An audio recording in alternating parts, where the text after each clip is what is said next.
تبلیغی جماعت کے بارے میں جب سعودی عرب کے علماء اور مشائخ نے منبر پر خطبات دیے اور کہا کہ اس جماعت کی بدعقیدگی کو منظر عام پر لایا جائے، اور انہوں نے اس بات کا بھی اظہار کیا کہ تبلیغی جماعت کی کتاب فضائل اعمال یا تبلیغی نصاب اسے جو بدعقیدگی پر مبنی جھوٹے قصے کہانی ہیں ان کو اس سے پاک کر دیا جائے یا کتاب کو صحیح کر لیا جائے، تو بہت سے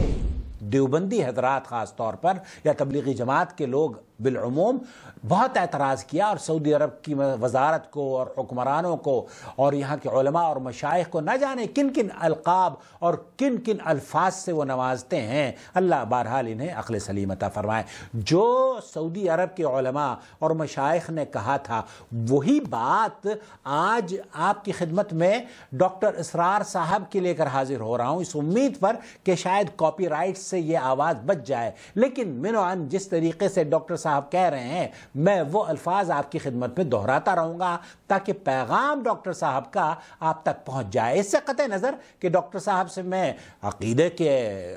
کلی طور پر اتفاق نہیں رکھتا ہوں، بہت سے مسائل میں ڈاکٹر صاحب سے اختلاف ہے، لیکن یہ جو بات کہہ رہے ہیں دراصل یہ وہی بات ہے جو کہ اہل حدیث علماء نے بھی کہی، یہ وہی بات ہے جو کہ سعودی عرب کے علماء نے کہی، لیکن آپ کی خاموشی سعودی عرب کے علماء کے بارے میں اور اہل حدیث علماء کے بارے میں، یا ہمیں تو آپ نے خوب گالیاں دی ہیں، اب ڈاکٹر صاحب کو آپ کیا کہتے ہیں یہ فیصلہ آپ کو کرنا ہے۔ تبلیغ میں تعلیم میں محنت ہوتی ہے، مشقت ہوتی ہے، محنت ہوتی ہے، مشقت ہوتی ہے، وقت لگتا ہے، اس میں کوئی شک نہیں، اس میں کوئی شک نہیں، لیکن محض تبلیغ، محض تعلیم، لیکن محض تبلیغ، محض تعلیم، محض تربیت، محض تزکیہ، محض تربیت، محض تزکیہ، یہ محمد رسول اللہ کا طریقہ نہیں، یہ محمد الرسول اللہ صلی اللہ علیہ وسلم کا طریقہ نہیں ہے۔ ڈاکٹر اسرار صاحب فرما رہے ہیں، آپ کے بزرگ ہیں، برا نہ مانیے میری بات پر غور کیجیے، برا نہ مانیے میری بات پر غور کیجیے۔ ڈاکٹر صاحب آپ کی بات کو تو یہ ہضم کر لیں گے، لیکن ان کی جو دشمنی ہے اللہ تعالیٰ اس دشمنی کو ختم کرے۔ یہ شیطان نے ان کے دلوں میں ایک ایسی بات سعودی عرب کے علماء اور مشائخ کے بارے میں نہ جانے کس طریقے سے داخل ہو گئی ہے، وہی بات جب علماء دیوبند کریں اور کہیں کہ جناب تبلیغی جماعت کو غلط عقائد سے پاک کر لو، تب تو آپ خاموش رہیں، ان کے بارے میں تو کچھ نہ کہیں، لیکن جب سعودی عرب کے علماء اور مشائخ یا اہل حدیث علماء اس بارے میں یہ کہیں کہ جناب آپ فضائل اعمال کے جھوٹے قصے کہانیاں، کہیں ہاتھ نکل گیا، کہیں قبر سے آواز آ رہی ہے، کہیں جناب نبی کریم صلی اللہ علیہ وسلم ہواؤں میں گھومتے پھر رہے ہیں، اڑ رہے ہیں، کہیں کسی کی شفا یابی کسی کو دی جا رہی ہے، کہیں بیت اللہ سے ہاتھ نکل رہا ہے، کہیں بیت اللہ سے اللہ تعالیٰ گفتگو فرما رہا ہے، تو اس طرح کے جھوٹے قصے کہانیاں جو ہیں انہیں آپ پاک کر لیجئے۔ اب ڈاکٹر صاحب یہ کہہ رہے ہیں کہ آپ کو گراں نہیں گزرنا چاہیے، لیکن یہ نبی کریم صلی اللہ علیہ وسلم کا طریقہ کار نہیں ہے۔ طریقہ کار کیا ہے؟ نبی کریم صلی اللہ علیہ وسلم کا اسوہ یہ ہے کہ آپ قرآن و حدیث کی دعوت اور تبلیغ کریں۔ اگر آپ قرآن و حدیث کی دعوت اور تبلیغ کریں گے تو نہ سعودی عرب کو اعتراض ہوگا، نہ ہی اہل حدیث علماء کو اعتراض ہوگا، نمبر ایک۔ نمبر دو، یہاں چونکہ ڈاکٹر صاحب کی گفتگو کی جا رہی ہے اور ڈاکٹر صاحب ایک ویڈیو میں یہ بھی کہتے ہوئے نظر آ رہے ہیں کہ جناب اہل حدیث بدترین لوگ ہیں اور اہل حدیث جناب صوفی ہیں، یہ غزنوی خاندان، ان کا یہ بھی ابن عربی کو شیخ عربی کہا کرتے تھے، شیخ العرب یا نہ جانے کن القاب سے نوازا کرتے تھے، اور بلکہ شیخ ڈاکٹر اسرار صاحب کے شاگردوں نے بھی اب نہ حالانکہ وہ اہل حدیث ہیں لیکن یہ کہنا شروع کر دیا ہے کہ جناب غزنوی خاندان ہو یا شیخ الکل ہوں یا دوسرے علماء اور مشائخ ہوں اہل حدیثوں کے، ان کے یہاں بھی تصوف پایا جاتا تھا۔ میں صرف اتنا عرض کر دینا چاہتا ہوں کہ ڈاکٹر صاحب کہیں تو کہیں، لیکن اہل حدیث عالم بھائی صاحب آپ اہل حدیثیت کی کون سی خدمت کر رہے ہیں؟ اس بات کو عام کر کے ذرا سوچئے گا۔ مجھے آپ سے اختلاف نہیں ہے، ہمیں تو اگر عمر فاروق رضی اللہ تعالیٰ عنہ کہ 3 طلاق کے بارے میں آپ ان سے اتفاق نہیں رکھتے تو آپ کو بدرج اولا اختلاف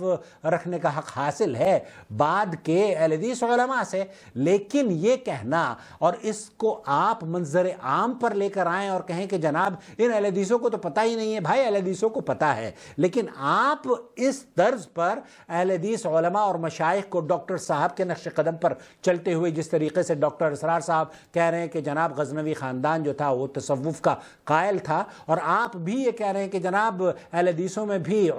تصوف کے یا وحدت الوجود کے علماء قائل ہیں، تو میں یہ آپ سے سوال کرنا چاہتا ہوں، یا آپ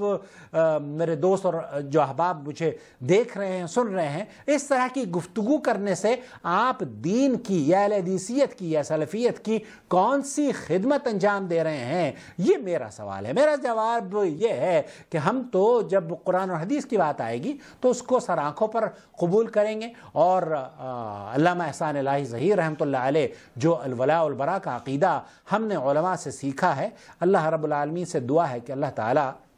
اسے ہمارے دلوں میں پیوست رکھے اور اللہ تعالیٰ اس توحید کے خاندان کو نظر بد سے بچائے اور ان لوگوں سے اللہ رب العالمین اس خاندان کی حفاظت فرما لے جو کہ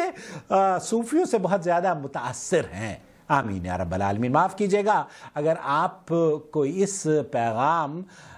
میں کوئی دل آزاری ہوئی ہو، تو دراصل آپ کو دل آزاری ڈاکٹر اسرار صاحب سے ہونی چاہیے، کیونکہ ڈاکٹر صاحب ہی فرما رہے ہیں کہ محض تزکیہ، محض تربیت اور محض قصے کہانیاں، محترم یہ بات درست نہیں ہے. محمد رسول اللہ کا طریقہ کیا تھا؟ محمد رسول اللہ کا طریقہ کیا تھا؟ دعوت دو قرآن کے ذریعے، دعوت دو قرآن کے ذریعے، احادیث کے ذریعے. اتبعوا ما انزل الیکم من ربکم ولا تتبعوا من دونہ اولیاء قلیلا ما تذکرون. اللہ سے دعا ہے کہ اللہ تعالیٰ کاش یہ معمولی سی میری آواز گفتگو آپ کے کانوں پر اثر انداز ہو، آپ مجبور ہو جائیں اس کو سن کر قرآن و سنت کو اپنانے کے لیے، مجبور اللہ رب العالمین آپ کو کر دے. قرآن و سنت کو اپنائیں گے تو میرے لیے بھی اس میں عافیت ہے اور آپ کے لیے بھی عافیت ہے. والسلام علیکم ورحمۃ اللہ وبرکاتہ. آپ کو اختلاف کرنے کا حق حاصل ہے، لیکن گالی دے کر نہیں، ادب اور شائستگی سے. اللہ ولی الذین آمنوا یخرجهم من الظلمات إلى النور والذین كفروا أولیاؤهم الطاغوت یخرجونهم من النور إلى الظلمات أولئك أصحاب النار هم فيها خالدون.